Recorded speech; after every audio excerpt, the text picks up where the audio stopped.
Hello there.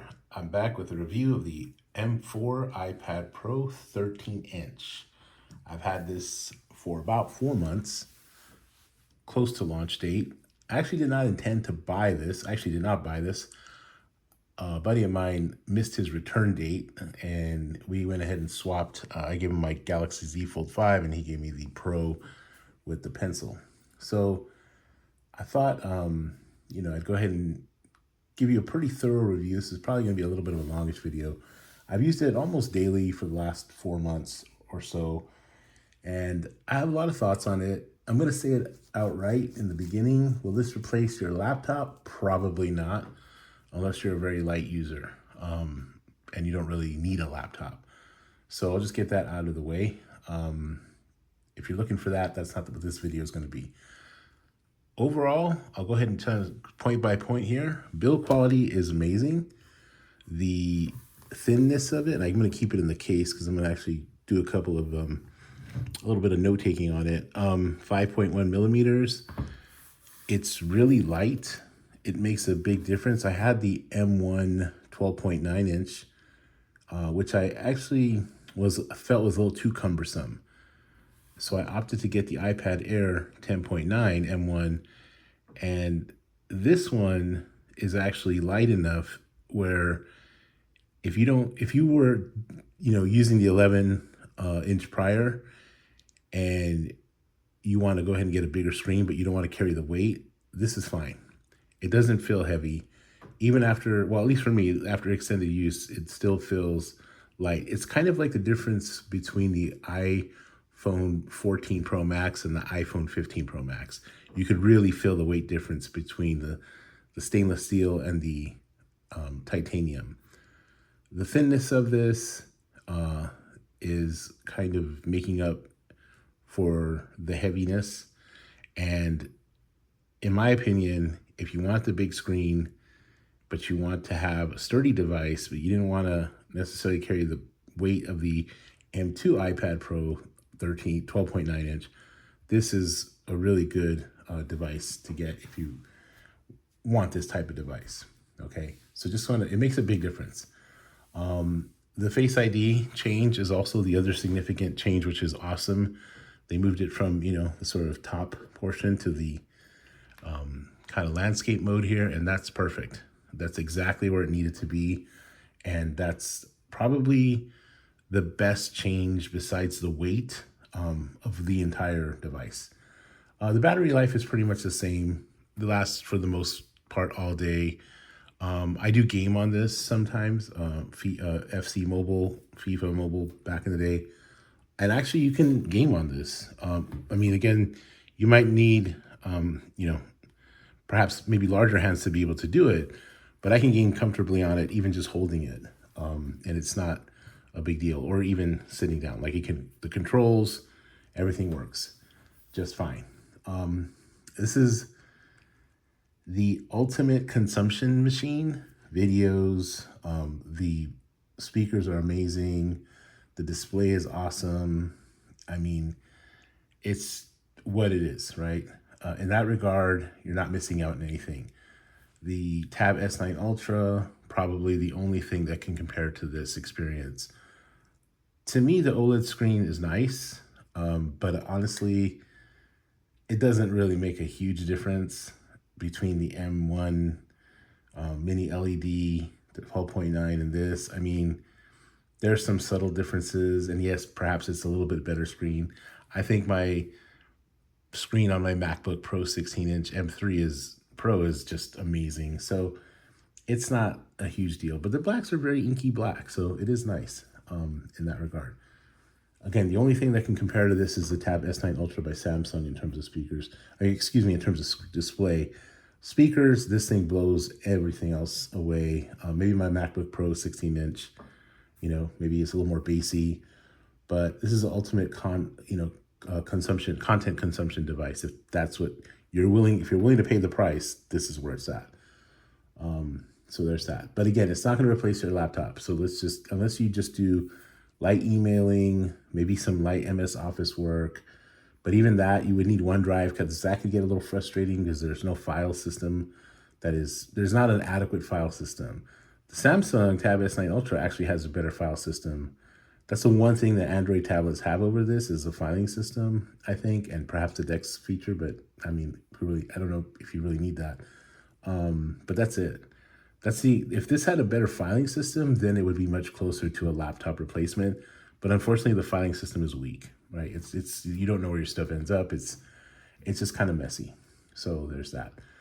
I didn't buy the keyboard because I use a Logitech keyboard, a Bluetooth keyboard when I do want to use a keyboard with it. But to be honest with you, the keyboard is so heavy and this has become so light. And given that it doesn't have full laptop functionality, I don't see the point in having a keyboard. Maybe Christopher Lawley, somebody who does like iPad, Fernando, I forget his last name, somebody who specializes in iPad, if that's kind of what you do, that's your main device. If you're willing to do the calisthenics required, cool, go for it. But I didn't get a keyboard because I thought I want it to be lightweight. So what I use it for primarily is consumption, note-taking, heavy note-taking, and sidecar. Those are the things I primarily use it for. I do reading on it, and I listen to music and watch television. Cooking, I'll have a recipe up on the screen or what have you. So all that. Now, the one other thing that people lauded about this device was the pencil, okay? The Pencil Pro. So you can see it there, Pro. Now, personally, I don't really see it making a huge difference, okay? I use OneNote, so I'll go ahead and pull that up right now. I actually preloaded this here. So I use OneNote, okay? Now, if I want to write, okay, so I'll go ahead and write my notes here, and the squeeze function doesn't work, so I have to do erase. So this is what I'd have to do with the old pencil or the Pencil 2, whatever it was, right? The one I used for the MacBook Air, okay? Now, the Pencil 2 doesn't work on this device, obviously, so there's that. The squeeze function doesn't work on OneNote, okay? So if you're an artist, and this would be the one thing, and this is not my artwork, this is what came with the device, okay?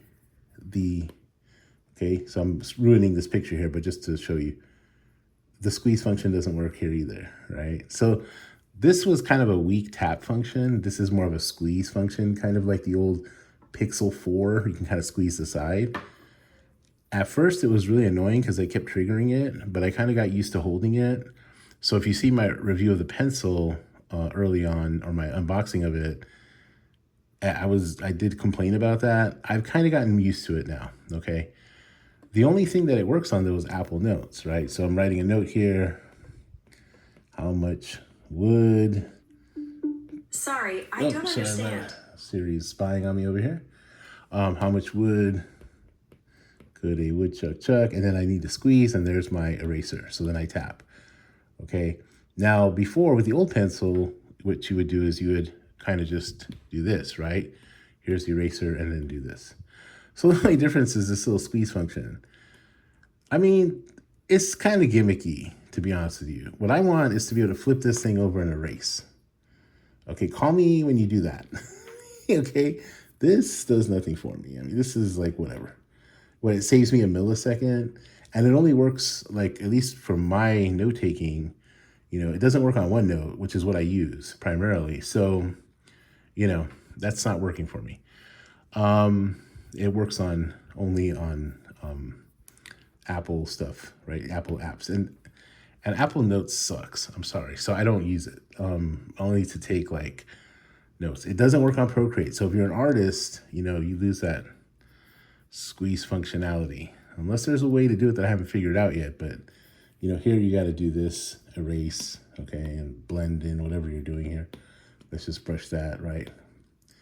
Okay, so there's that. So again, the squeeze function doesn't work. So it needs to be, the apps need to be, I don't know, either the apps need to kind of be updated to use it, but it's not integrated in, at least as far as I know. Now, if there's an artist out there that knows how to figure it out, then, let me know in the comments.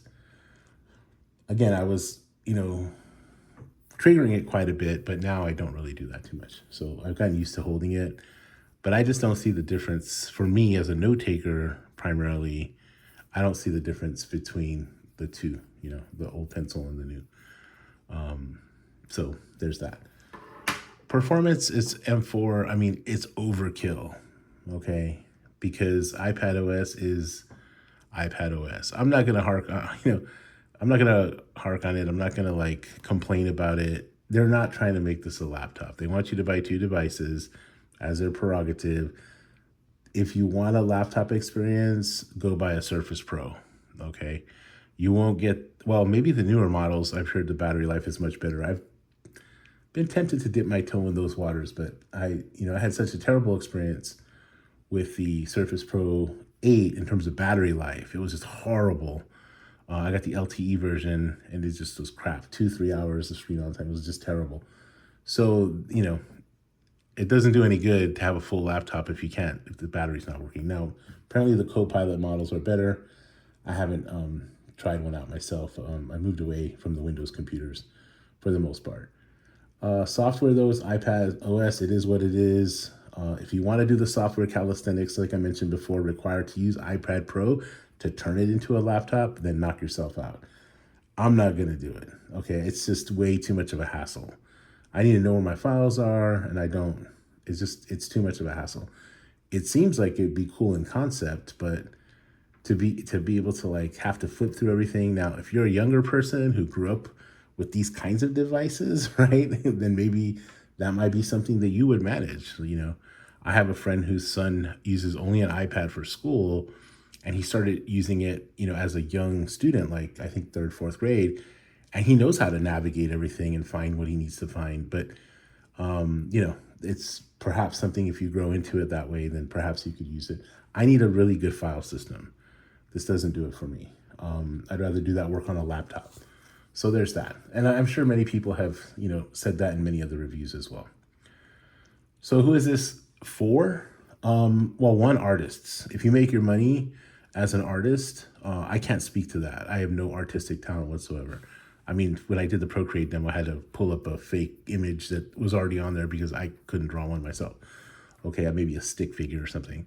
Cool. If you're an artist, by all means, then this might be a good device for you. Make your living off of it and pay what you got to pay, get the memory you got to get, whatever you need to do, by all means, it's your tool. Folks who do really light computing work, I was tempted to give this to like my parents, maybe not this particular model, but an iPad to my parents, but because they only do certain things, but like even certain apps don't, like certain websites, like don't function fully. So my father's banking website, for example, didn't function fully on the iPad. Now I know now you can like, get desktop mode, but that's too much work he's a very older person. It's too much for him. So I taught him how to do it on his phone, and he has a computer, and, he works like that. He's used to that. But if you can, just need really light stuff that you're doing, maybe some college papers, some note taking, I could see where this would be a really great device for college students. Although you probably would need like a laptop to kind of function with it. My niece is a student at UCLA, and she has a laptop, a MacBook Air, and she has an iPad Air, and she does Sidecar, and she takes this to class to note take and what have you. Okay, so there's that. If you want to take the time and effort to make it a computing device, you can do it. I would recommend following an expert that does specifically that. Okay, like there's YouTube guys who do that. Let's see. So who else is it? If you want the best consumption device possible, like I said, I wasn't going to drop $1,200 for this or whatever it was. It has full Apple Care on it. I mean, I kind of feel bad, but he wanted the Z Fold 5. It was an even trade at the time, I think. And now perhaps not so much. But, if you want the ultimate consumption device and you're willing to pay the price, then cool. I mean, do it. Try to catch it on sale if you can, and what have you. Okay. I think that for me, this is like the best note-taking device I could have. So for having the MacBook Pro 16-inch here and having this as Sidecar, I could, grade essays and then have the grading chart over here. And then as I'm grading essays, I can just kind of put the grades in and what have you. Like that works perfectly. I don't even need another monitor or a large monitor anymore, a desk monitor. Whereas before I'd have a big, huge desk monitor and I would work from the computer. This is a big enough screen to just have the Excel spreadsheet laid out. You do your work on a sidecar with the laptop over here and you're good to go. Okay. It is, and I say over here because of the position of the USB-C port, you always have to have this on the left side of your computer unless you were gonna like do the wire around, which, as a left-hander, it's a little awkward for me because I kind of work over here and then I'd prefer to look to my right, but that's left-handed issues. So there's that. If you want the best note-taking device possible that's light enough to carry and you want the big paper size screen to do the work on, I mean, it's freaking awesome. I mean, this thing is like paper. It's like paper, right? I mean, it's just really nice. So I personally, I use it for those things. Now, the other person who might buy this is somebody who has a laptop but takes this for light work on the road or maybe in a coffee shop if you don't want to use Wi-Fi. What I do regret not having on this that I have on my Air, my iPad Air, is the cellular connectivity. So he just bought the Wi-Fi model. It came with a pencil and the full Apple Care, so I wasn't complaining about it. But the cellular version, I could see the functionality in that. I had a Surface Pro 8 with LTE, the business edition, and if the battery life wasn't so crappy, I would still have that device because that was a really nice device to, just to kind of get out. Sometimes I work from home a lot, so it's nice to get out. Or if I'm on the road and I'm traveling, or I have to go to a conference and I don't know if I'm going to have good Wi-Fi, or even Wi-Fi period, or if I'm going to have to use crappy public Wi-Fi, which isn't very secure, I would personally rather have this with the cellular connectivity. Yeah, you can hotspot to your phone and all that, but it is nicer to just have it in the device. So I could see like a use case besides like artists using it, where a business person or somebody in real estate. And I did forget to mention the cameras. I was thinking about that, like because I saw when I was shopping for a home a few years ago, the real estate agent had an iPad and he was taking pictures and he was basically just showing, he had his, he was taking pictures and he had the website up and he was kind of able to navigate everything that way. And it worked for him where he could just take his pictures, have everything here. And then when he would upload them to the websites later on, the real estate websites he was using, it was really handy for him. And so he'd walk around with the iPad everywhere. So if you're someone like that, any kind of like work that you can do on it, I think that would be an ideal use case scenario as well. Okay. But it's not a computer. It's just not. And don't make it a computer. There's no point in, to each his own, but to walk around with that huge, heavy keyboard, the pencil, this thing, like you might as well just get a computer. Okay, I would get a computer and then get like a cheaper laptop, a cheaper iPad, get the Air. I think the Air 13 or Air 12.9 or the old model M2, if you don't necessarily need the lightweightness and the portability, those things are just awesome.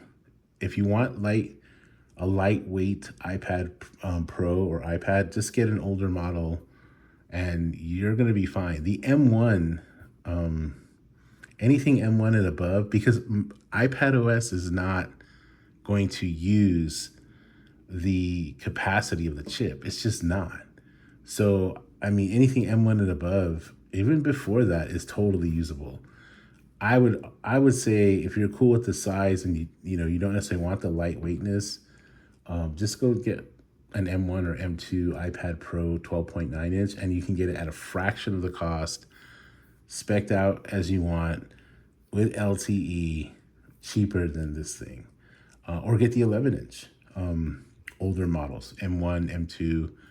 Even the iPad Airs this year, that came out, I would say are better deals, unless you just really want this display. But I just don't think it's worth the extra price, personally. Okay, well, I think that's all. It's not a bad device. It's just very expensive for what it can do and what it does, unless you have very specific use cases. And so there's that. Like I said, I had no intention to buy this, but I kind of fell into it. I thought it was a pretty fair, good deal. And I took them to lunch too, so there's that. And, I don't know if I'm going to keep it. I think that I might sell it and get an LTE version, or excuse me, a cellular version, because that works for me better. And maybe even opt for like a cellular version Air, or an older M2 Pro myself, because I don't necessarily need the super lightweightness. So I prefer to have the LTE model. Okay, well, that's all for now. I hope you're well. I hope your family's well. And that's been the review of the iPad Pro 13-inch M4 Wi-Fi version and 256 gigabytes. Take care of yourself, and see you next time. Bye-bye.